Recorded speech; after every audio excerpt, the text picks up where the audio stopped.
Émigration en Tunisie durant la période coloniale.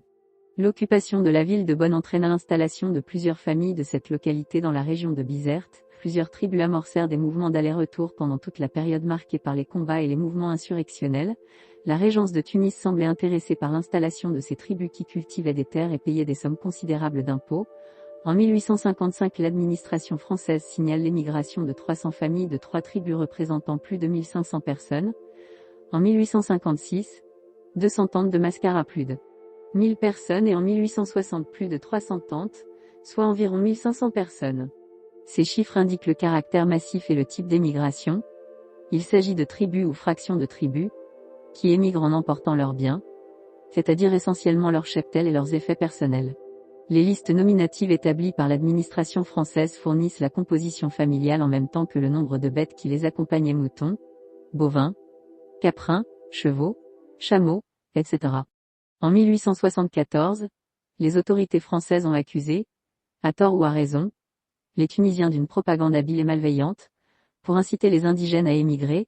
Ceci n'empêcha pas les autorités françaises de négocier le contrôle de l'octroi de la nationalité tunisienne à ces sujets français. Les départs individuels ont d'abord eu lieu avec l'autorisation des autorités françaises puis, devant les tracasseries créées par une administration inquiète de ce mouvement migratoire, ils se sont faits clandestinement. 700 émigrants clandestins pour le seul département de Constantine. Ces flux restent néanmoins difficiles à cerner au travers des documents consultés, quand ils existent. Les chiffres diffèrent considérablement selon qu'ils sont établis en Algérie ou par les services consulaires en Tunisie.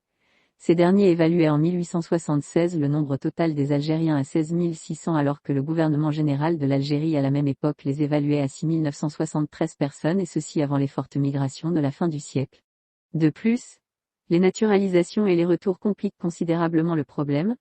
Exemple, les Ouled Khalifa 300 tentes, plus de 1500 personnes demandèrent à rentrer et à s'établir dans le cercle de Tébessa. Les émigrés vers la Tunisie provenaient de toutes les régions d'Algérie, oasis de Ouargla, 800 personnes, Oued Souf, Oued Raïr et Tougourt, 2000 personnes, province d'Alger, 5000 à 6000 personnes pour la plupart originaires de la Grande Kabylie, Mozabite, 1200.